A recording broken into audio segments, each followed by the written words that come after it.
Good day, boys and girls. Today we're going to start with asset disposal, doing the easy part when an asset is disposed of at the beginning of the year. Now, what does it mean when we dispose of an asset? Usually we sell it. So, in essence, disposal of a fixed asset is the sale of a fixed. Now, when a vehicle is being sold, we need to reduce the asset account. It is not part of our assets anymore. We have sold it. So we cannot show it in our vehicle account or equipment account anymore. But we need to remember there are entries to accounts that involve our asset. The first is the asset account, in this case, motor vehicles. And the second is accumulated depreciation on motor vehicles, which shows the total depreciation being written off on that vehicle for the period that we had it. Both needs to be cancelled.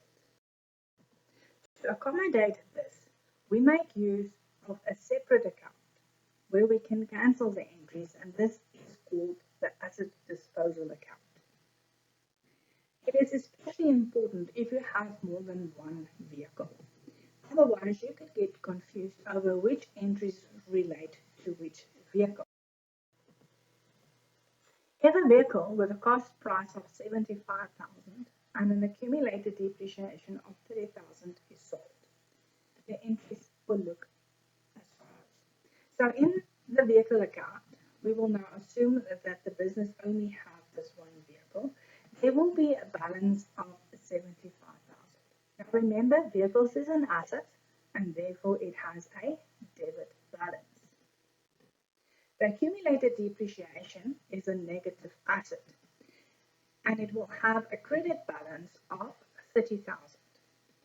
So looking at these two accounts, we can now see that the vehicle cost us 75,000 and we have written off already 13,000 rand of depreciation on this vehicle. Now we want to cancel it. So we need to take out the cost. So that means the vehicle account needs to be credited with 75,000. Which account are we going to use to accommodate this? The asset disposal account. So vehicles is credited with asset disposal 75. But remember, we also need to cancel the accumulated depreciation. So now we have the cost on the debit side. We need to place it in the same place where it was. So we credit vehicle 75,000 and we debit asset disposal with 75,000, which is the cost of the vehicle. To cancel the accumulated depreciation on vehicles, which is the credit balance, accumulated depreciation needs to be debited. Again, what account do we use to accommodate this? Asset disposal. So accumulated depreciation is debited with asset disposal 30,000 and the asset disposal account will be credited with accumulated depreciation on vehicles 30,000. If you sell the vehicle for 50,000 rand cash, what entries are necessary? Now this means you receive 50,000 rand cash. That will be recorded in the CRJ. We receive money. Bank will be debited. What account will we credit? Where are the values of this vehicle? In the asset disposal account. So the asset disposal account needs to be credited with bank CRJ 50,000. Since you receive money, it's recorded in the CRJ, which means bank is debited. Means our asset increase if it's a favorable balance. And asset disposal is credited. It is an income and owner's equity will increase. Now the proceeds is recorded in the asset disposal account. What's the proceeds? That's what we have received when we sell the asset. We will now use this to calculate whether we have made a profit or loss on this asset. If it's a profit, it means it's an income. We will debit asset disposal account and we will credit the profit on sale of asset account. This happens when the credit side in the asset disposal account is more than the debit side, we have made a profit. When a loss is made, it's considered to be an expense, in which case we will debit loss on sale of asset and we will credit asset disposal. This will happen when the debit side of the asset disposal account is more than the credit side. So looking at our asset disposal account, we now have the cost of the vehicle on the debit side and the accumulated depreciation of the vehicle on the credit side, as well as the proceeds, bank CRJ 50,000. Now it's important to note that asset disposal will never have a balance. We only use it to cancel the entries in the asset in the accumulated depreciation in account and to determine whether we've made a profit or a loss.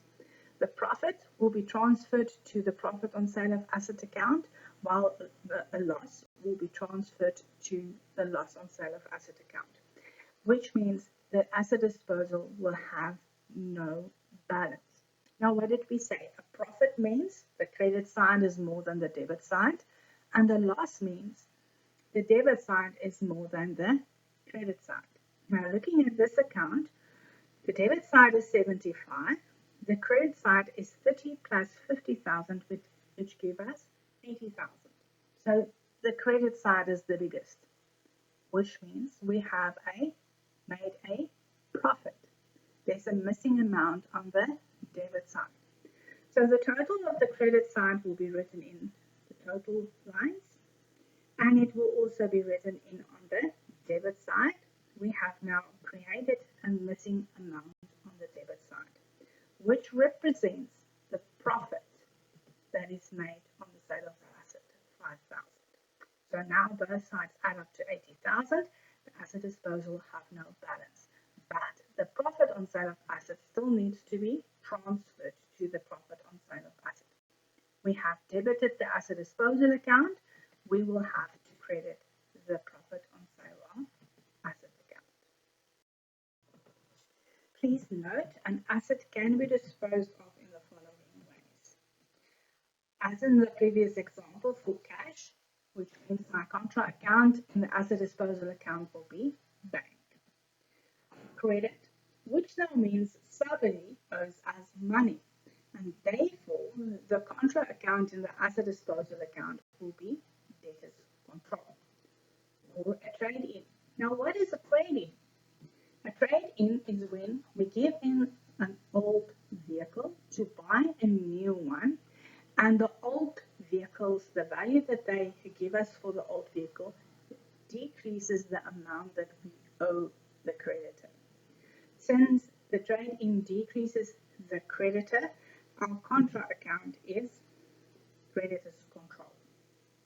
Or the owner can take it. And remember, whenever the owner takes something from the business, doesn't matter what it is, the contra account is going